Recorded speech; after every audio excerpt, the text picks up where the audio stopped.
I did say, though, last week that I would share with you all an update on the extension, or I should say the proposed extension and renovation of our church halls. Now, for those who haven't seen it, or if you're new to us, you might think, what's that all about? What are you doing?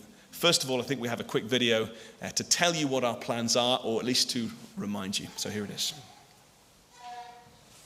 It all began more than 170 years ago. Birkhead Free Church was born out of a desire that the community of Birkhead should be served with a strong and clear witness for the gospel of Jesus.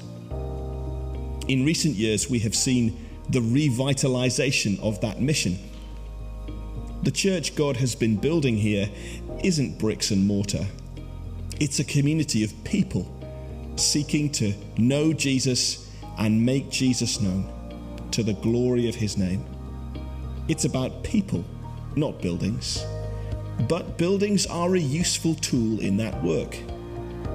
In the 6 years since our church building was refurbished, we've seen considerable new growth and new life.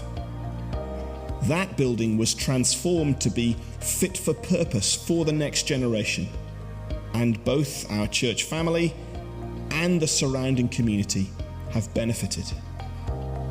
But it's clear now that our church halls badly need to undergo the same sort of transformation. They are old, damp, have a confusing layout, and lack the modern facilities which will make them useful for the mission of our church and the service of our community. We have ambitious and exciting plans. A brand new extension outside, creating a welcoming entrance, and complete rearrangement and renovation inside. In making our plans, we've considered 4 F's. First, there's flow. Improving the movement around, through, and between the different rooms, including for disabled access, is key. The new enclosed entranceway, together with significant adjustment in the heights of all the floors, will make the new space flow. Next, there's flexibility. Knocking through between the existing hall and kitchen with a movable partition means the space can be rearranged to suit multiple uses. Everything from Sunday school to youth club, coffee mornings to Christianity Explored courses. Next up, there's food. A brand new kitchen means food can be prepared on site and easily transported to any part of the building. Finally, facilities. Key new facilities like a church office for staff and volunteers, upgraded toilets, new audiovisual equipment, and storage will make a big difference. The cost is large, in excess of £300,000. But with the gift of the Birkhead Brethren Hall, now sold, and some of our reserves, we have over £100,000 already. Could you give to invest in the ministry of the gospel here, as we seek to know Jesus and make his name known here on the Moray Coast? That's the plan. If that's new to you, you can pick up one of these little brochures from the back.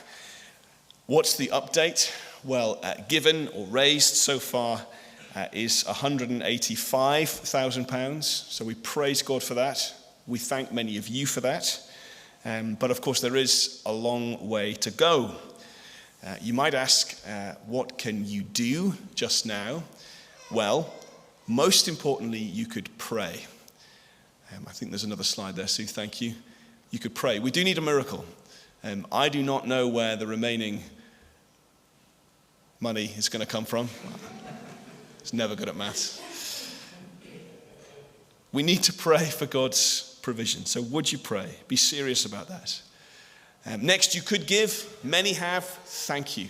but maybe you've just never gotten round to it yet. Maybe this is the first that you're hearing of this.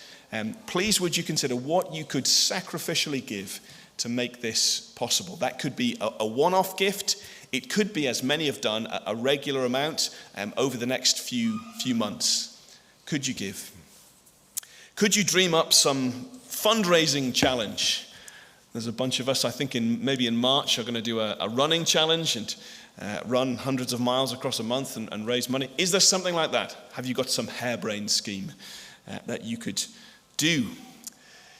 And then finally, just to mention, we're going to have a coffee morning in here on the 25th of March, to which we'll invite our whole community. That will be explicitly to raise funds for part of this, for all this work. Next, what else are we doing for fundraising? Well, this month, an email will go to every Free Church of Scotland congregation across the country. They'll get a letter from me and a copy of the brochure inviting them to pray, and also, if they like, to contribute as well. And a paper copy of that and brochure will also go to every congregation across the country as well. Next up, what about applications to trust funds? Many of you know this is what we're working on at the minute. We have, when I say we, this is the royal we. I've done none of this. But our willing volunteers have identified 177 potential trust funds. Applications are in the process of being submitted. I think about 15 have already gone in. Others are being worked on right now. Each application is a lot of work. Each application, unfortunately, wants a different information in a different process. You know how it is. And we have a team of helpers. You'll see them listed there. And we want to thank them, along with Keith, our architect, along with Philip, who's helping us as well, for all the work you've done so far. So please give these folks your support. If anyone is burning with a desire to get involved in writing trust fund applications, maybe you're having trouble sleeping at night, maybe we could help with that, then let me know. But above all, please give, please pray. Next, we're also working in a continued way, again this is the royal we, on things to do with the plans and the buildings themselves. So the application has gone in for planning permission. That's about a 3-month process. An asbestos survey has been completed. A drainage survey is in the process of happening, and the drawings are being developed with more detail. They need that for the building warrant and so on, which is to come. So that's where we are. The big message is really to say 2 things for us. Will you continue to pray that God, who owns the cattle on 1,000 hills, for whom resources are never a problem, will meet our needs? And will you also consider giving if you haven't yet? If you want details on how to give, again, pick up the brochure there at the back. Yeah, it's all on there.